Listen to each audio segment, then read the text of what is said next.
ஒரு நல்ல காரியத்தை ஸ்டார்ட் பண்றதுக்கு முன்னாடி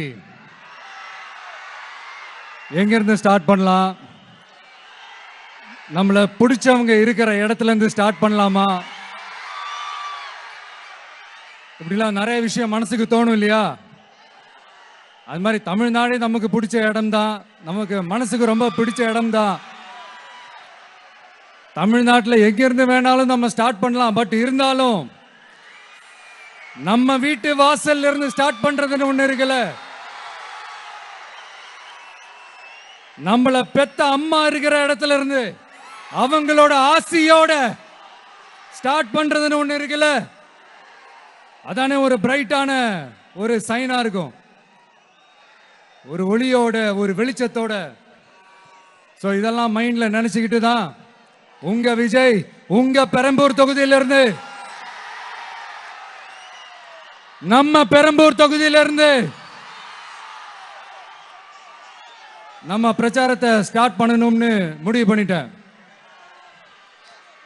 வட சென்னையில் ரொம்ப மிகப்பெரிய அடையாளத்தில் ஒன்னா இருக்கிற நம்ம பெரம்பூர் தொகுதியில் நம்ம லூட்ஸ் அன்னை சர்ச் இருக்கிற, பிரசன்ன லட்சுமி நரசிம்மர் கோயில் இருக்கிற, பல புகழ்பெற்ற மசூதிகள் இருக்கிற இந்த பெரம்பூர் தொகுதியில நம்ம பிரச்சாரத்தை ஸ்டார்ட் பண்றோம். உன்னை மனசார நேசிக்கிற, உன்னோட மக்கள் இருக்கிற, உழைக்கிற, உழைப்போட வாசனை இருக்கிற அப்படிப்பட்ட ஒரு பகுதியிலிருந்து உன் பிரச்சாரத்தை ஸ்டார்ட் பண்ணி விஜய்னு என் மனசு சொல்லிச்சு. அதனாலதான் நான் இங்க இருந்து ஸ்டார்ட் பண்றேன். என் நெஞ்சில் குடியிருக்கும் பெரம்பூர் தொகுதி மக்களே, பெண்கள் பாதுகாப்பு இல்லாத, சட்டம் ஒழுங்கு சரியில்லாத, போதை பொருள் அதிகமா இருக்கிற நம்ம தமிழ்நாட்டை நம்ம காப்பாத்தி ஆகணும். தமிழ்நாட்டை இப்படி ஒரு நிலைமைக்கு கொண்டு வந்தது யாருன்னு நான் சொல்லிதான் உங்களுக்கு தெரியணும்னு அவசியம் இல்ல. தீய சக்தி திமுக தான் காரணம். இப்படி ஒண்ணுத்துக்குமே உதவாது இப்படி ஒரு ஆட்சியை நடத்திட்டு விரைவில் விடை பெற போகும் ஸ்டாலின் சார் தான் காரணம்.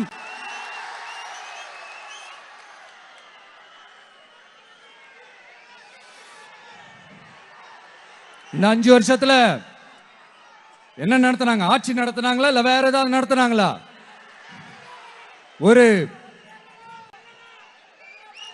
சோறு தண்ணி கூட இல்லாம இருந்திரலாம் போல, ஒரு அடிப்படை வசதிகள் கூட இல்லாம எப்படி இருக்கிறது? நம்ம பொம்பளை பிள்ளைங்களா ராத்திரில டாய்லெட் கூட போக முடியல. போயிட்டு வர கேப்ல என்ன நடந்துருமோ என்ன ஆயிடுமோ பதட்டத்தோட இருக்க வேண்டியதா இருக்கு. ஒரு பாட்டி வயசுல இருக்கிறவங்களுக்கு கூட பாதுகாப்பு இல்ல. ஒரு டீ கடையில நிம்மதியா டீ குடிக்க முடியல. போதையை போட்டு வந்து எல்லாரும் வெட்டிட்டு போயிடறானுங்க. இதெல்லாம் நாடா இல்ல காடா?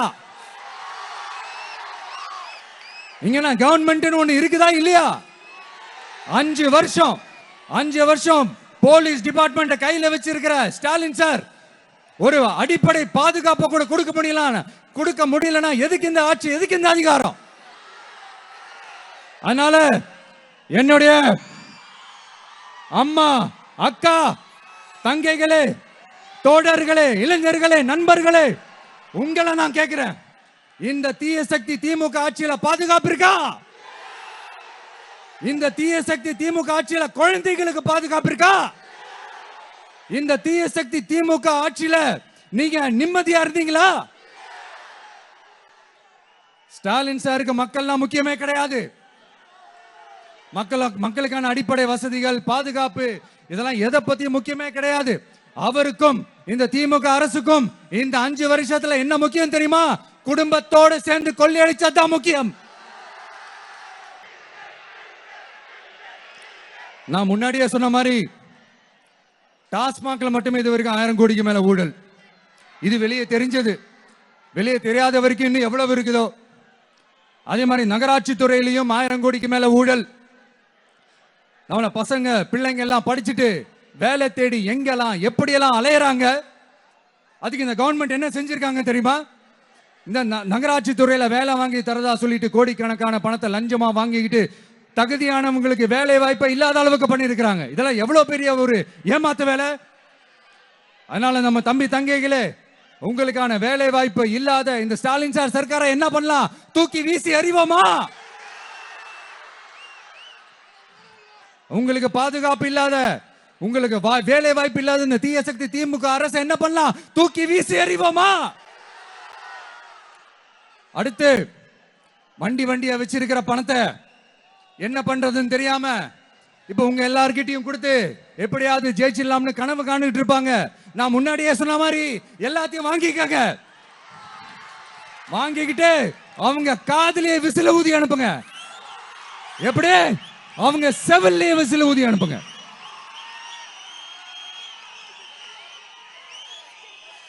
எப்படி ஸ்மார்ட்டா நம்மளை ஏமாத்தி கொள்ளையடிச்சாங்களோ, நாமளும் ஸ்மார்ட்டா இந்த திமுக அரசுக்கு வேட்டு வைக்கணும். வைப்பீங்க தானே?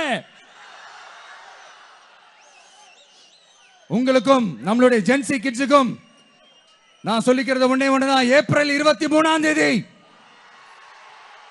காலங்காத்தால பக்காவா ரெடி ஆயிட்டு உங்க ஓட்டர் ஐடி கார்டை கையில் எடுத்துக்கிட்டு முதல்ல பூத்துல போய் நின்னு அந்த விசிலுக்கு நேரா இருக்கிற அந்த பட்டனை ஒரு அழுத்துங்க.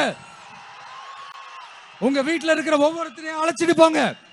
வெளியூர்ல இருந்து இங்க சென்னையில இருந்தீங்கன்னா ஊருக்கு போகணுமே ஓட்டு போடணுமே சொல்லி அசால்ட்டா இருந்துடாதீங்க. அட்வான்ஸா உங்களுடைய டிக்கெட்டை புக் பண்ணுங்க. இது ஒரு தலைமுறைக்கான தேர்தல், உங்களுக்கான தேர்தல். எவ்வளவு பெரிய வசதியான வாழ்க்கையா இருந்தாலும் எல்லாத்தையும் உதறி தள்ளிட்டு உங்களுக்காக மட்டுமே வந்திருக்கிறேன். உங்களுக்காக நன்றி கடன் செலுத்துறதுக்காக மட்டுமே வந்திருக்கிறேன். எல்லா வழிகளையும் தாங்கிக்கிட்டு உங்களுக்காக மட்டுமே வந்திருக்கிறேன். ஒரு நாளும் பொய் சொல்லி உங்களை நான் ஏமாத்த மாட்டேன். இந்த 4 முனை போட்டி 40 முனை போட்டி எத்தனை முனை போட்டி எத்தனை உருட்டினாலும் இங்க 2 முனை போட்டி தான். ஒன்னு டிவிகே, இன்னொன்னு டிஎம்கே. மக்கள் விரோத ஆட்சி நடத்துற ஸ்டாலின் சார் வேணுமா? மக்களை நேசிக்கிற விஜய் வேணுமா?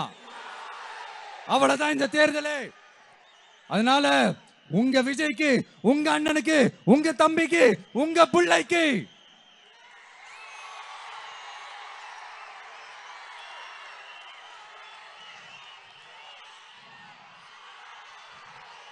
ஒரே ஒரு வாய்ப்பு கொடுங்க.